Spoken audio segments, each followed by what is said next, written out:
اب دیکھیں کہ جس چیز میں آپ کو انٹرسٹ نہیں ہوتا وہ بات آپ کو سمجھ ہی نہیں آتی، اور جس چیز میں آپ کا انٹرسٹ ہوتا ہے وہ دوسرے کے کہنے سے پہلے ہی آپ سمجھے بیٹھے ہوتے ہیں. کچھ لوگ مجھے بتاتے ہیں کہ جب آپ تفسیر کرا رہی ہوتی تو آپ کے بتانے سے پہلے ہی ہم وہ بات لکھ چکے ہوتے ہیں، اور پھر حیرت ہوتی کہ وہی بات آپ کر رہی ہوتی. کیوں؟ ان کی سمجھ اتنی تیز کیوں کام کر رہی؟ اس لیے کہ ان کا انٹرسٹ ہے. تو جو جس چیز میں جتنا انٹرسٹ لیتا ہے اس کے اوپر سے جو مادی پردے ہوتے ہیں نا وہ بھی ہٹنے لگتے ہیں. یہ جو مادی پردے ہیں نا، مثلا اس وقت میں کیا سوچ رہی ہوں آپ میرے دماغ تک رسائی حاصل نہیں کر سکتے کیونکہ ایک مادی پردہ ہے نا بیچ میں.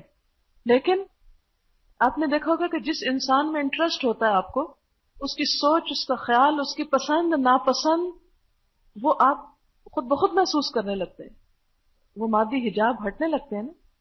آپ آنکھیں بند کر کے بھی پھر دیکھ سکتے ہیں کہ اس کے پیچھے کیا ہے. وہ کیا چیز دکھاتی ہے آپ کو؟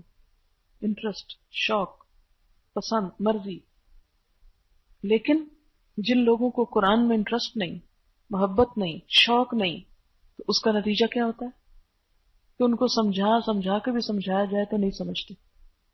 تو اس لیے ضرورت کس چیز کی ہے؟ شوق پیدا کر، غفلت کے پردے، ضد، حسد، تکبر. اچھا بعض اوقات بات کیوں نہیں سمجھ آتی؟ ہم کہتے ہیں ہمیں تو پہلے ہی پتا ہے یہ جو کہتا ہے، لہٰذا ہم وہاں بیٹھ کے بھی کچھ اور سوچ رہے ہوتے ہیں کہ ہمیں تو آتا ہے، کیا ضرورت، کوئی فائدہ ہمیں. اسی لیے علم کے لیے عاجزی چاہیے. آپ کو شاید پہلے دن میں نے وہ محاورہ بتایا، العلم یضیع بین الحیاء والکبر. علم دو چیزوں سے ضائع ہو جاتا ہے، ایک حیا اور ایک کبر، تکبر. تکبر علم کو ختم کر دیتی. تو مجھے تو پہلے سے ہی سب پتا ہے.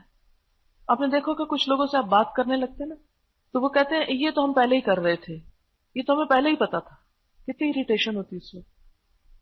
اسلام نے کیا سکھایا ہے کہ اگر پتا بھی ہو تو یہ کہنا سخت ناپسندیدہ، وہ پہلے سے ہی ہمیں پتا تھا، وہ پہلے ہی میں کر چکی تھی، وہ پہلے ہی ہم جانتے تھے.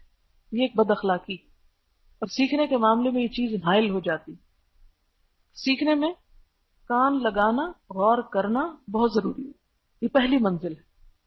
سیکھنے کا پہلا درجہ ہے غور سے سننا.